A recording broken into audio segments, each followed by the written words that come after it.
we saw an extremely out of distribution behavior that's learned totally in an unsupervised manner. One of the environments was a humanoid maze environment, in which the humanoid actually learns how to climb and jump over the maze wall. The humanoid agent is quite high dimensional. It's 268 degrees of freedom. And so for it to be able to learn how to coordinate all of its joints and do this complicated maneuver was really cool to see.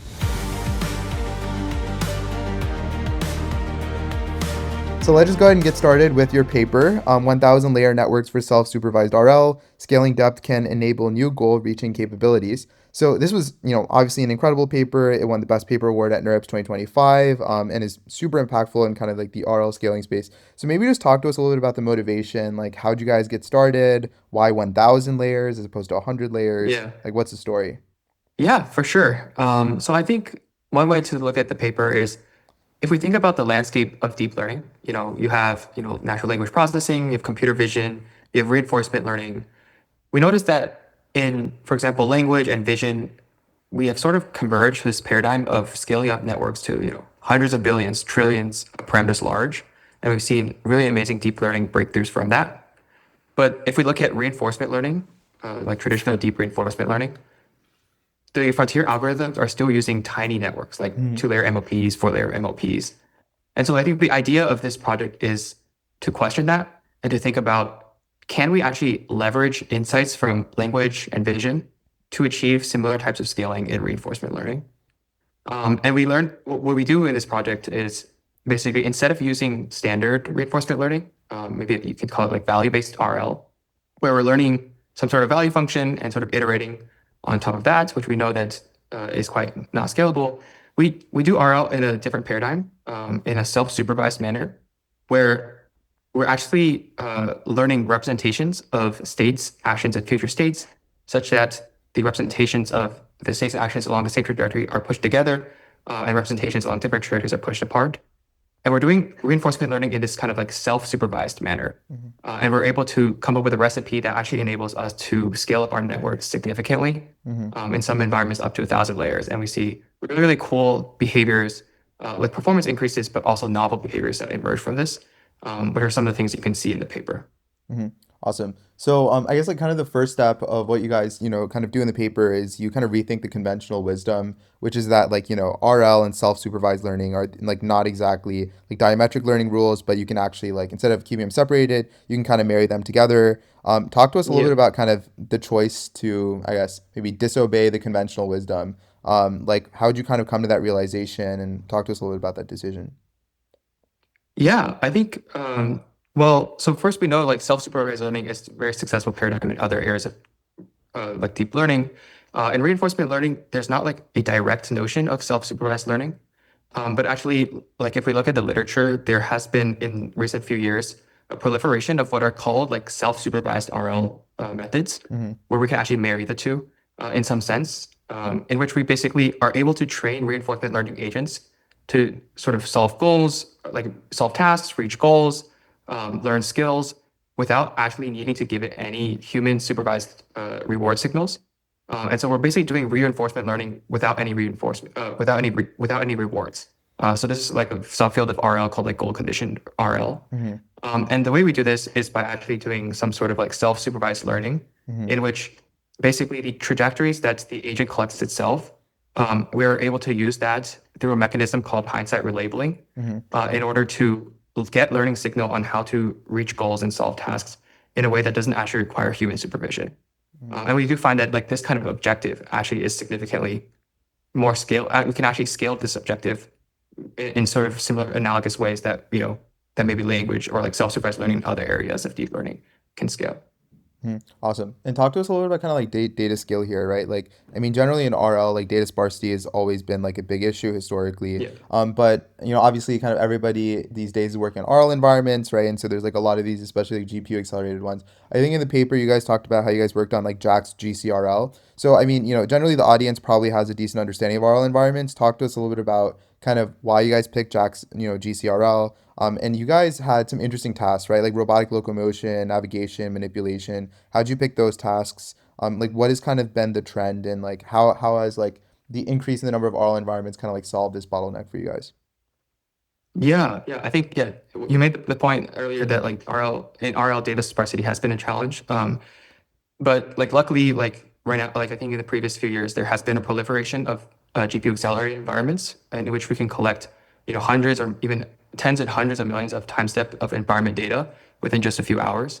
And one really great benchmark in goal condition reinforcement learning is JAX GCRL, which sort of builds out a lot of that infrastructure on running these our environments like a very diverse range. Like we have locomotion, we have navigation, we have manipulation, and we combine all of these environments and into like a centralized framework that's GPU accelerated in JAX. And so if we look at other areas of deep learning, like let's say like language, the reason why we're able to come to this new paradigm of being able to scale up, NLP, for example, is because we've sort of found a paradigm that is able to leverage, for example, like the entire internet scale of data, right? And so we want to do something similar in reinforcement learning. We imagine that as we scale up the networks sizes in reinforcement learning, we want to also like take advantage of like data scale along a different axis.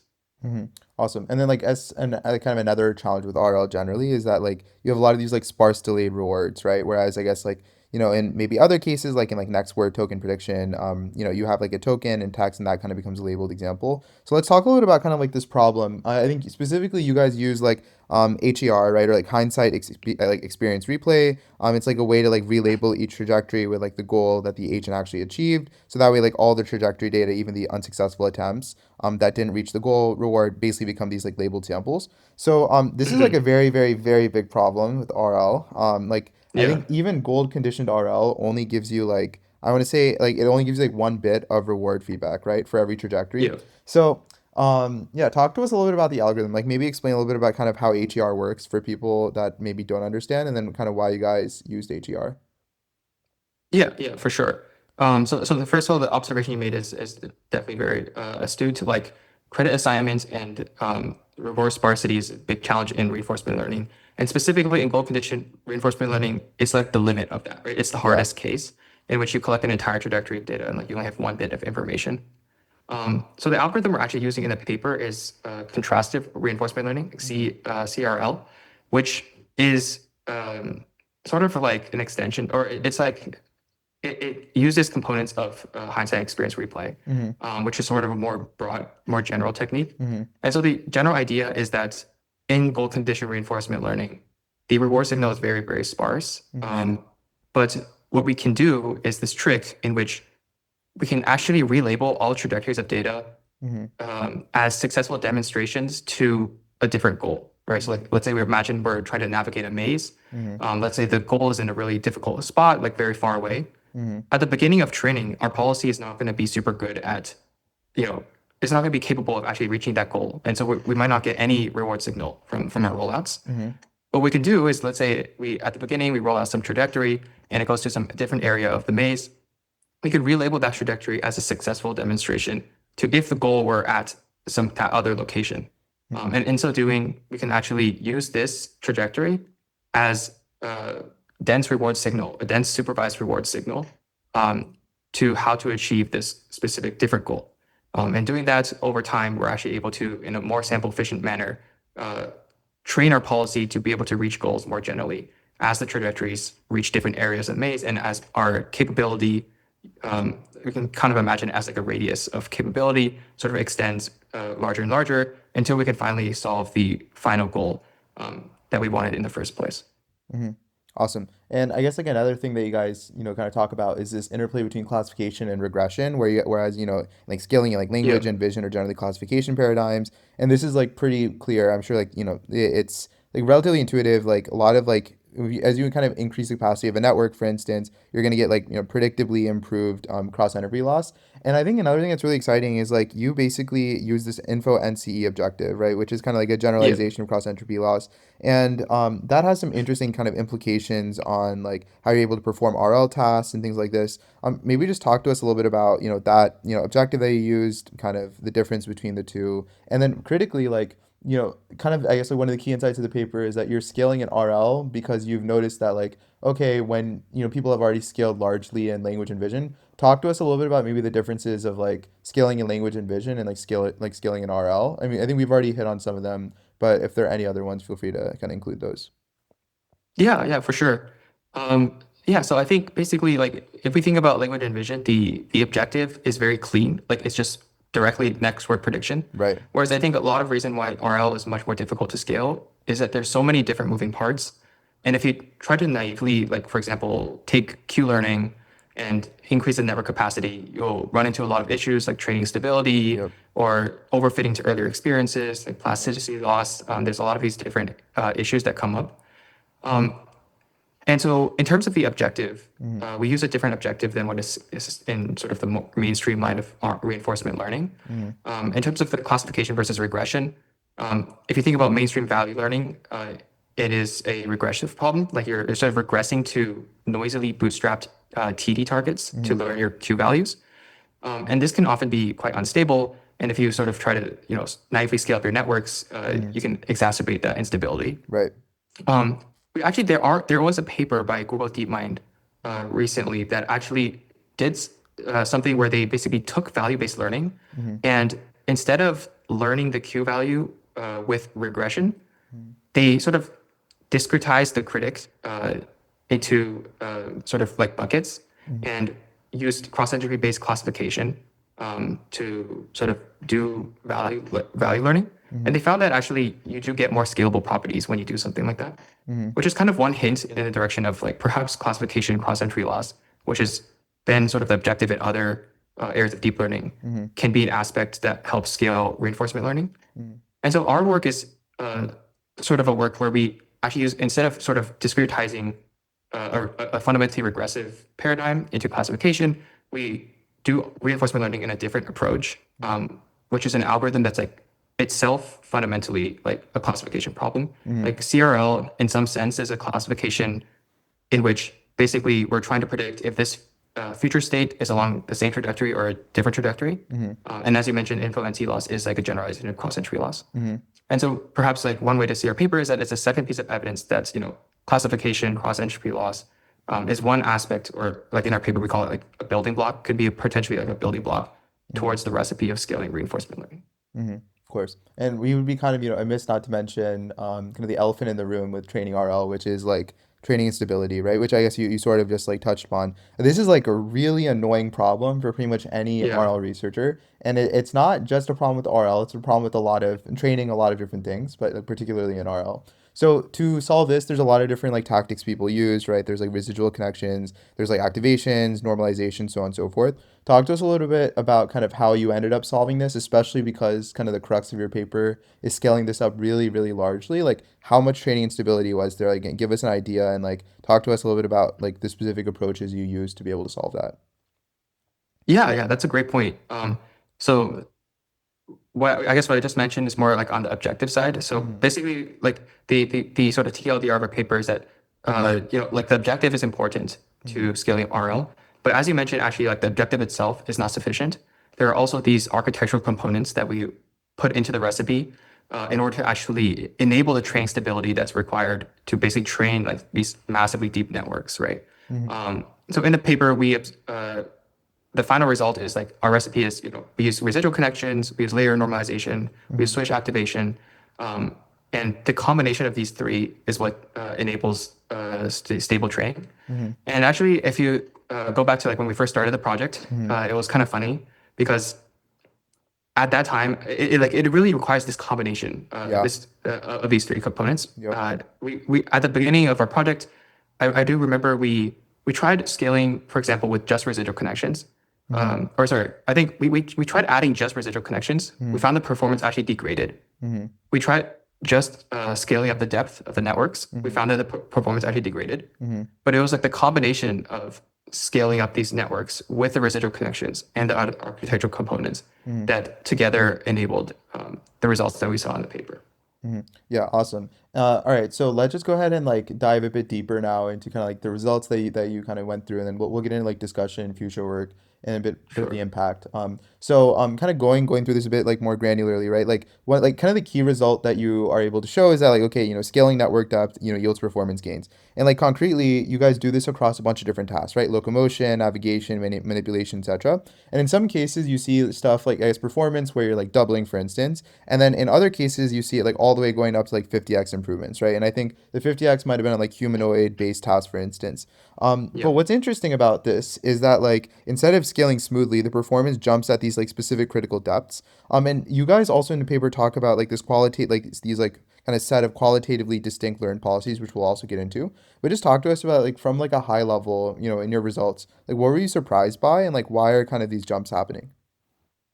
Yeah, I think this is a great point.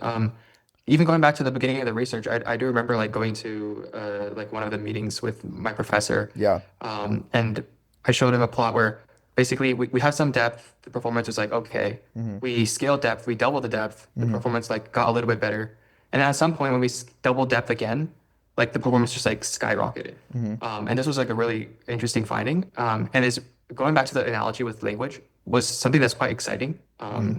Because like in language, for example, there's the paper by Jason Wave, like emergent Yep. properties, where at some critical level of depth, we see, a jump in performance, qualitatively novel behaviors that emerge in language Mm-hmm. models. Yep. And it would be really cool if we could do something similar in reinforcement learning, right? Yep. If we can scale up reinforcement learning in a way that at a certain level of depth, we see jumps in performance and like really cool emergent abilities that come out Mm-hmm. of scale. Mm-hmm. And so I guess to your question, I think, uh, yeah, I think it's quite exciting. One of the most surprising things was in the humanoid environment, specifically the humanoid maze environment, Mm-hmm. we saw actually like an extremely out of distribution behavior that's learned totally in an unsupervised manner, Mm-hmm. where there's one of the environments which is like a humanoid U maze environment, Mm-hmm. in which the humanoid actually learns how to like climb and jump over onto the like maze wall Mm-hmm. and over the maze wall into the goal. Okay. Wow. And Yeah. so, yeah, and so to our knowledge, this is the first time Impressive. that we've seen something like this. Yeah. The maneuver, the humanoid agent is quite high dimensional. It's Mm-hmm. 268 degrees of freedom. Yeah. And so for it to be able to like learn how to coordinate all of its like the power and limb of its joints and do this complicated maneuver was really, really cool to see, especially given that it's like in a goal condition setting in which we don't give it any human reward signal whatsoever. Mm-hmm. And just by scaling up these networks, it can sort of learn these really complex and intricate behaviors that sort of are out of distribution from what we would expect. Yeah, awesome. I think like generally like in case like the audience is curious, like there are kind of three main like qualitatively different learned behaviors that you guys talked about. Like one of them is like new Mhm. capabilities, and I think this one you guys have like some images with like depth 4, 16, 64, and 256 with like a humanoid agent. Specifically, it's like I think at like depth 16, this agent has the ability to walk, but then like magically at 256, it can like, have some like acrobatic strategy of compressing its body to vault over the maze wall. And then you guys also talked about like how deep networks like learn better representations, right? And then you have Yep. another talk where you guys talked about how they improve generalization with this ant U maze environment. So I guess talk to us a little bit. I think you already kind of covered one of them, right? Of like being able to jump over a wall. Talk to us a little bit about kind of the other two. Anything that you thought was interesting or surprising about those results? Yeah, yeah. So I think one really nice component of our algorithm is that our approach is that we're fundamentally like doing representation learning, Mm-hmm. and so we can kind of like visualize through the representations what the sort of different agents, like the standardized agents and sort of the scaled up agents are doing. Mm-hmm. And I think one of the figures, as you mentioned in our paper, we actually take the UMaze task, we make it more difficult, in which the agent actually has to go in the opposite direction of the goal first Mm-hmm. and loop around the maze in Mm-hmm. order to finally reach the goal. Mm-hmm. And we find is that in the shallow networks, the agent is actually using Euclidean distance as sort of like a proxy to how good it is. Like how like it's using Euclidean distance to the goal as a proxy to how good that state is. Yeah. And so if you can imagine it in this kind of setup, it basically sort of like runs against the maze wall and doesn't learn that it needs to go in the opposite direction, Mm-hmm. right? But as we scale up these networks, we see that we can actually learn like basically more sophisticated representations Mm-hmm. emerge from scale, Mm-hmm. and we learn representations in which the larger Q values are actually if you look at the paper, it's like a gradient trace along the inner edge of the maze, Yep. which shows really sophisticated understanding of the task Mm-hmm. beyond what more standardized RL networks would learn. Mm-hmm. Awesome. And talk to us a little bit about, I think, kind of like maybe transitioning over to like, I think another, interesting observation, actually, I guess there's like two, is like one, scaling depth unlocks batch size scaling, and second, scaling depth like outperforms with scaling. So talk to us a little bit about Yeah. that. These are two kind of like slightly different points, but like why were they exciting to you? Like, what do you think is kind of like the reason behind that? Yeah, yeah, for sure. So the reason why I scale it, so I guess quickly talk about the depth versus width. Sure. The reason why this was quite surprising slash exciting is there actually is other literature in RL scaling literature that Hmm. has found methods to scale reinforcement learning. Yeah. They primarily find that like scaling width is helpful and the scaling depth is not. Yeah. So in in our approach, we actually also are able to scale along the dimension of width. Yeah. But we find that as we scale along the dimension of depth, this actually is much more potent. Hmm. So we unlock another dimension of scale, and we actually find it's more potent and parameter efficient, Hmm. which is quite a cool result. Yeah. But the batch size scaling result is actually something that was really exciting to me. Yeah. A funny story is that, like when I first started this research project with Hmm. Ishan, Yeah. working together on some experiments, we actually first, like one of the first experiments we tried is like scaling up batch size. Yeah.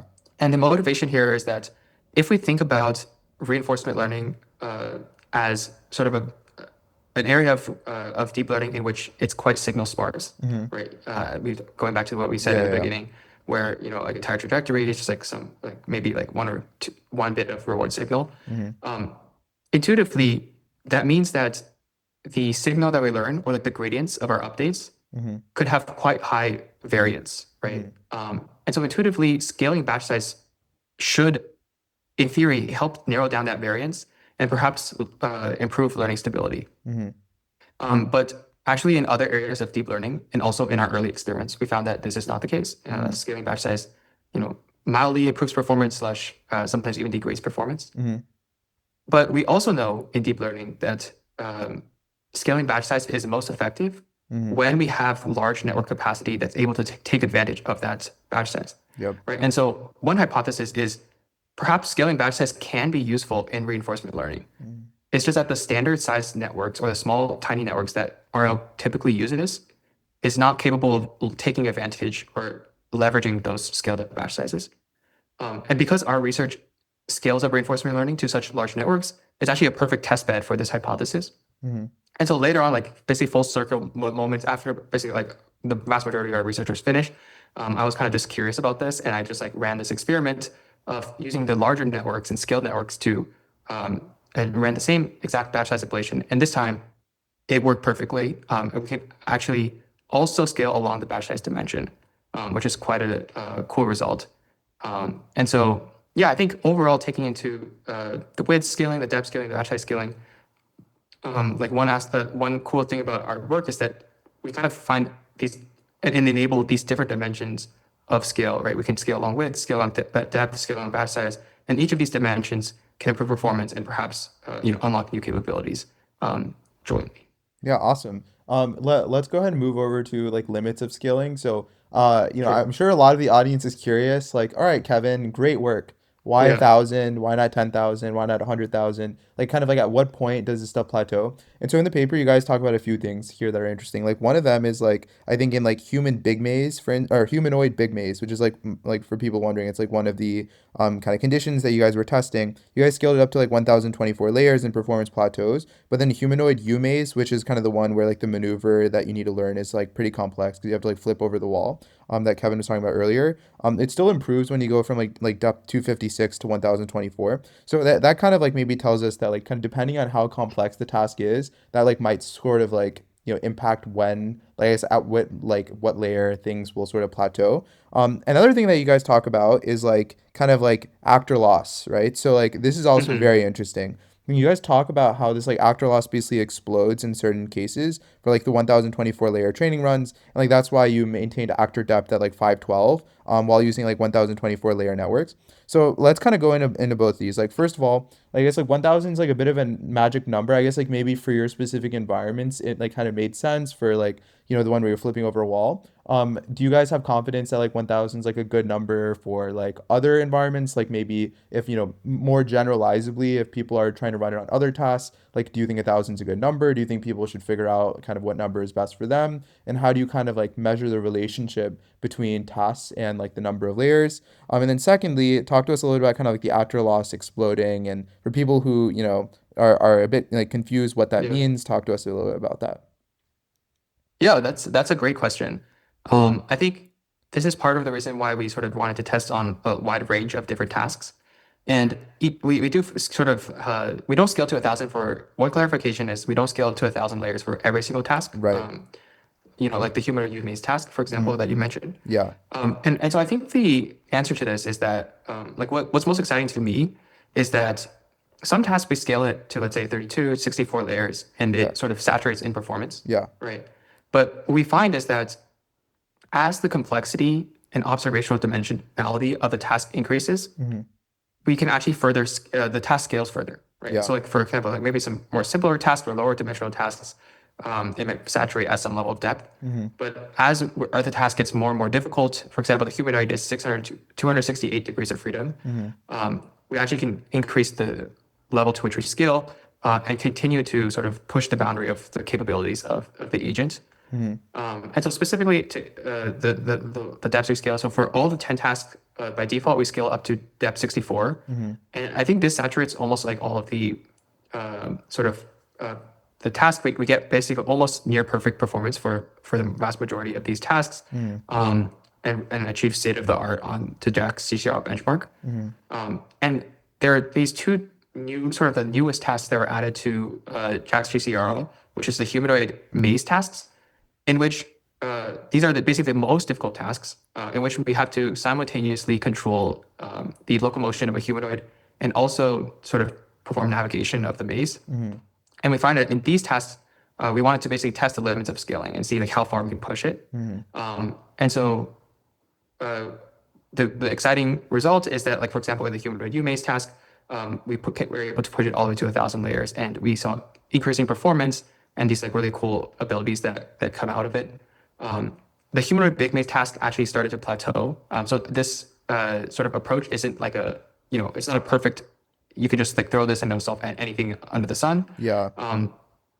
But we did see, I think in the humanoid maze task, I think my hypothesis or theory of like why this was able to work is because the humanoid maze task was solvable with this really, really complex and coordinated sort of maneuver of like jumping over the maze wall. And so my sort of intuition on this is that scaling up our networks or scaling up the depth can really increase the sophistication of like coordinating different pieces of the agents to achieve the goal. But perhaps it's not necessarily as good as like at, maybe really, really long horizon tasks. This is something that's yet to be seen. I think we should build, new benchmarks and harder tasks that haven't yet been saturated. But for example, for something like the humanoid maze task, in which it is possible to learn this really, really difficult and complex coordination of tasks, perhaps the scaling depth is able to sort of address that. Whereas for humanoid big maze, it's possible, it's a genuinely very difficult and long horizon task, especially when the goal is like very, very far in the maze. And so we see a lot of improved performance there. So we can actually reach a good number of the goals in the humanoid big maze. But when the goal is like extremely far from the start point, so far it has that is one area in which it has not yet worked. And then to your question of the sort of exploding actor loss, this is basically when we try to scale beyond even like 1024 layers. The infrastructure that we had with the JAX based environments, basically, I'm actually currently not sure if it's like an infrastructure issue or a training issue, but I think it's probably some sort of combination of like the difficulty of the environment and sort of the training stability. So we have in our paper, these techniques to stabilize training these massively deep networks. But at the end of the day, training deep networks is difficult, right? And so if we're going to scale even beyond 1,000 layers, then it's very likely that these sort of instabilities or like divergences that can pop up.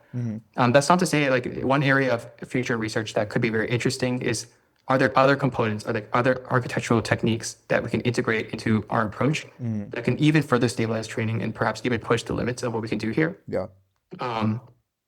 Like for example, actually there was another paper, Simba V2, that came up with this novel architecture, like hyperspherical normalization. And if you look at the rebuttals in open review, we actually integrated this architectural component in our approach. We found that we actually improved the scaling and improved the performance of our method, which is quite exciting. We can actually integrate novel sort of architectural components from other areas of literature into our method. And so I would say, yeah, so TLDR, if you're running some general task, I would start with, not 1,000 layers, maybe start with like 32, 64 layers. If your task is extremely difficult and complex or high dimensional, you can push the level to which you scale.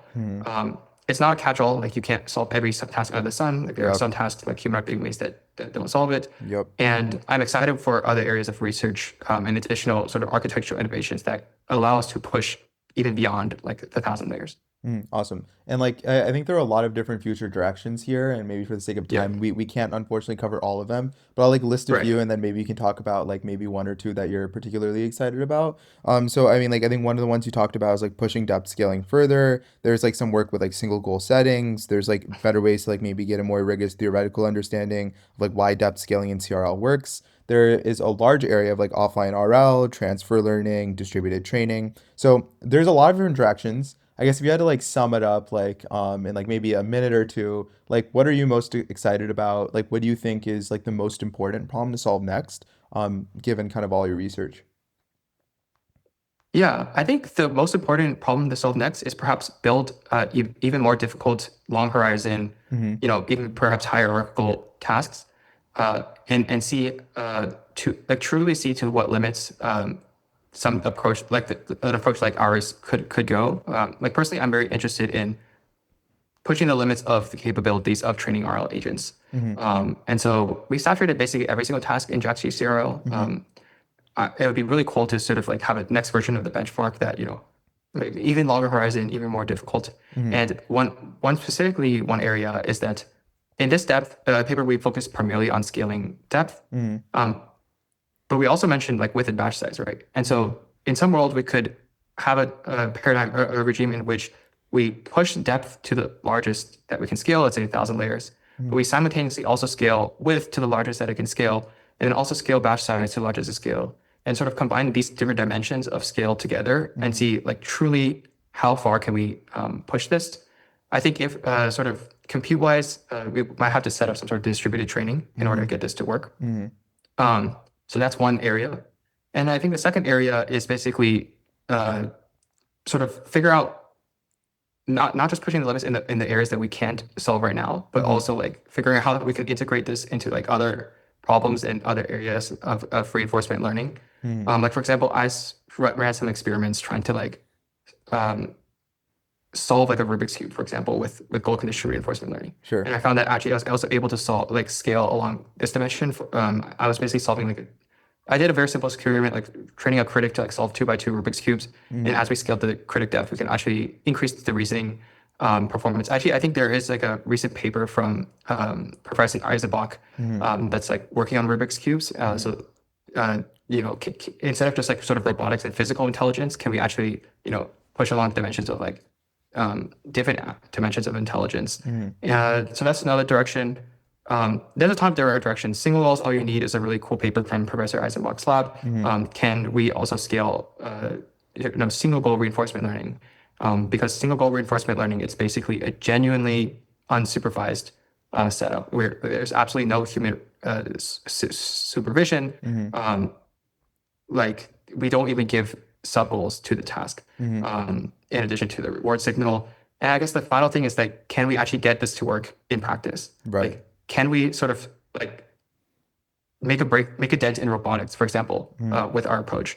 Mm-hmm. So I think right now in the field of robotics, Mm-hmm. there's a lot of work in sort of scaling up imitation learning, Mm-hmm. of collecting a ton of data and sort of like scaling that up. Mm-hmm. Goal condition reinforcement learning is sort of like the opposite, right? Mm-hmm. Instead of collecting a ton of data and putting a ton of human work into sort of scaling that up, Mm-hmm. it would be really cool if like we can actually just work on the algorithm Mm-hmm. and scale up network size or something like that. Mm-hmm. And not need to do imitation learning and have the agents be able to learn how to do interesting tasks on its own. Mm-hmm. And so, can we do something where we maybe use CRL, scale that up, Mm-hmm. collect a ton of data in a simulator to train agents without imitation learning to solve really interesting goals, and then do sim to real to like put that into like a real robot and like make a dent in genuine robotics, something along those lines. Mm-hmm. And so I think, yeah, there's so many different areas. Like I wish I could have covered that all in paper, but I think I'm very excited to see what future work comes out of this.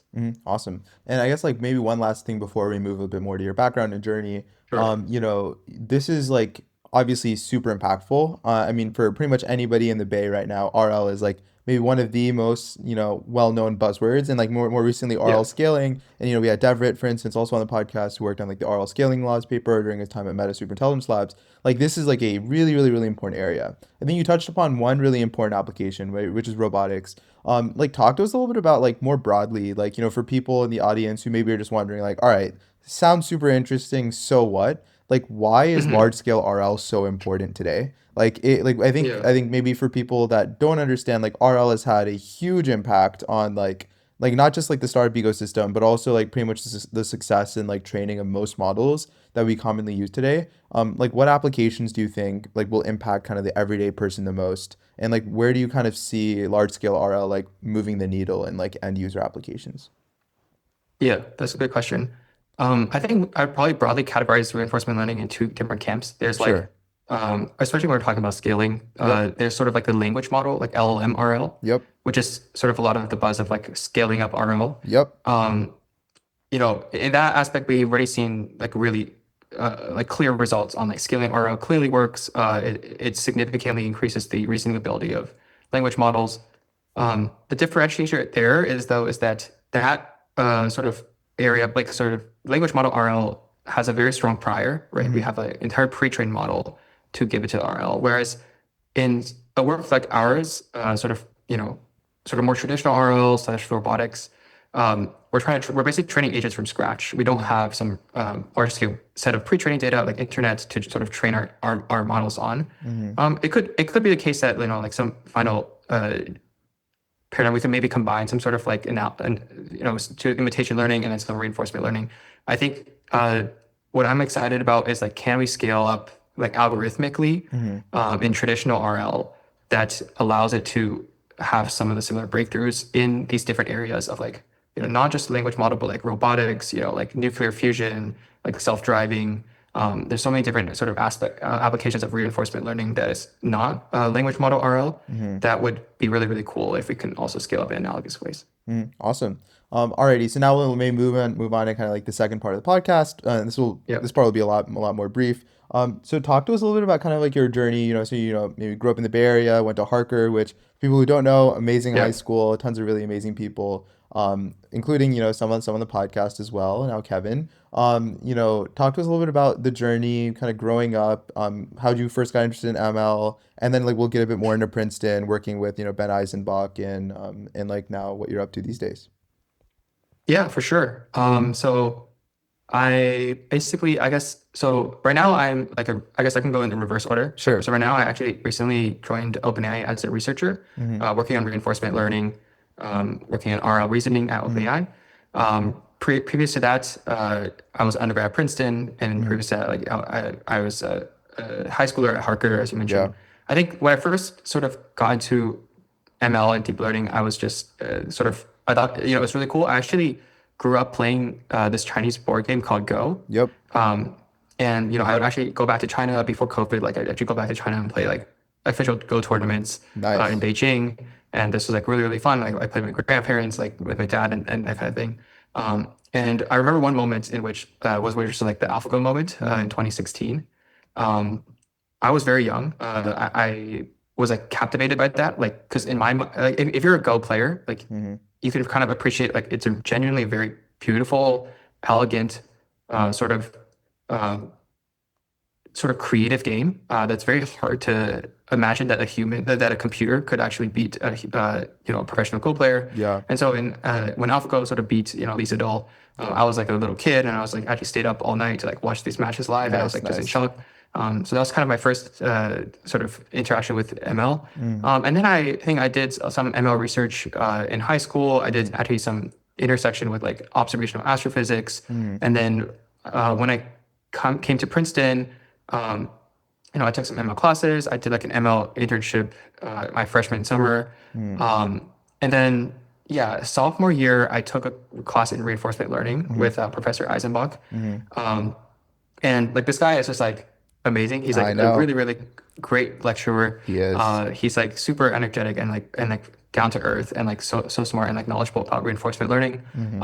And so basically, I kind of like was really captivated by this and like jumped at the opportunity to sort of like be able to work with him. Mm, And so the next semester I enrolled for like he basically was taking this like research seminar. And so I enrolled in that class and did some research. It was actually my first experience doing like really hardcore like rigorous sort of like ML research mm, in college. And so I remember like going to office hours like every week when I just started, and he's like super sort of kind and supportive and like sort of like helped me like really like learn the ropes and like sort of guide me and like shape me mm, and teach everything that he kind of knew to me in a very helpful way. And so yeah, reinforcement like seem cool. Professor Eisbach is awesome. Um, like I'm an undergrad, I kind of just wanted to explore like really cool stuff. mm, So I kind of just got into that, and that was sort of the spark and the start of the thousand layer project, mm, which was from that research seminar. mm. And then after that, yeah, I recently got that published. I graduated in May. Um, Actually graduated a year early Mm. because I think right now is like the time It of is. you know getting into the cool stuff. So if I had an opportunity to like really get into like be able to like work in the frontier of like deep learning, reinforcement learning, that would be really cool. So I actually got an opportunity to work on RL and OpenAI, and so now that is sort of actually working in the language models like reasoning. So like prior work was sort of RL in the traditional sense. Now I'm working on sort of like large language model RL, building language models to like solve all sorts of very interesting and difficult tasks. Specifically, I'm kind of like working on sort of generating reward signals for non-verifiable RL. And so like in the general sort of, if we think about language model reasoning, they're really, really good at math, really, really good at coding. These domains are like verifiable with signal.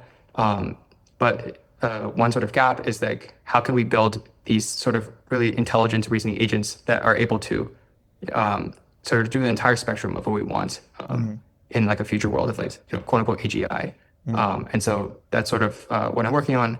And I think it's just like a really cool job. It's my first job out of college. Yeah. So to be able to like, work on, something so grand and so cool, like going to work every day and like generally working on and interacting with novel research like at the frontier, I think was just been a really cool experience. Mhm. Awesome. And then maybe we'll end with like one last question, which is I think a lot of people that are maybe getting interested in RL or like reading papers maybe find a bit of a kind of like gap between, like first trying to like understand about like what other papers are, doing, trying to come up with like a good idea, being able to execute on the idea, and then being able to like, like write a paper that, ideally does well, ideally rebuttals also go well, and then maybe hopefully you get an acceptance, maybe you get a Yeah. spotlight, and like maybe there's like a point, or whatever the percentage is chance that you get a best paper award winner. And I think like what's Mhm. really remarkable about your journey is you're an undergrad, right? That like, sure like had a background in ML and obviously like went to an incredibly, competitive and strong high school, but like, you were still like relatively new to like the RL space. It wasn't like you had spent like, 15 years doing RL and then got a best paper award. So like talk to us a little bit about kind of like what you learned about the journey. I mean, Ben is incredible. I mean, we love him at Yeah. Delta. He's absolutely incredible. And hopefully we'll have him on the podcast soon. But aside Yeah. from I guess like Ben's support, or maybe even just tell us about Ben's support. Like how do you think he was able to like I guess like maybe if you had to teach the audience and maybe like you were the next Ben Eisenbach for the audience, like what types of lessons would you teach them? Like what were kind of like the struggles that you went through and like what did you kind of learn through the journey? Yeah, yeah, for sure. I think I've had a really fortunate journey of like having so many like uh, really great opportunities and mentors and people. Yeah. Like Ben is one. Like like my high school professor, I was working on some research with. Hmm. I also did an internship in Citadel Yep. my after my sophomore summer. So this is like in quant, like building trading systems, and I Yep. think that was also a really great experience. Not in ML research, but Yeah. like learning from some really talented people, Hmm. and now OpenAI, same thing. Hmm. And so I've just been really fortunate, like having a lot of people like around me throughout my journey that's like really enriched my experience and like been able to like I can learn. I learned so much from all the time. I really like being sort of um, a young person that's like, coming in, like maybe new to some field or some area, and Yeah. like just having the opportunity to like soak everything in and like learn and like really like be able to grow and like learn as I try the new things. And so I think that's probably like the advice that I give Hmm. for young people. Like if you're an undergrad, start early, have confidence in yourself. Like don't think like, oh, I'm just an undergrad, so I can't do X, Y, Z. If you're interested or passionate about something, like go for it. If you meet like genuinely special professors or mentors, like Hmm. Professor Eisenbach, like Hmm. that's like the number one thing. Go and like do research with them, or like go and work with them. Like you have this incredible uh, time in your life in which like as like an undergrad that like it is people's job and dedicated jobs to like take care of you and support you and guide you. Hmm. And so really take advantage of that and leverage those resources, and don't take it for granted, and make the most out of that. And then I think if you just like start early and do those things and sort of really take the most of what your environment can give you. Um, it has been a lot of work, I guess. But if you're willing to sort of put that in, I think you'll be able to do like amazing things. Hmm. Awesome. Well, yeah, on that note, thank you so much for coming on the podcast. Of course, congrats on, this amazing work. Thanks, Kevin. Really appreciate your time. Awesome. Thanks for having me.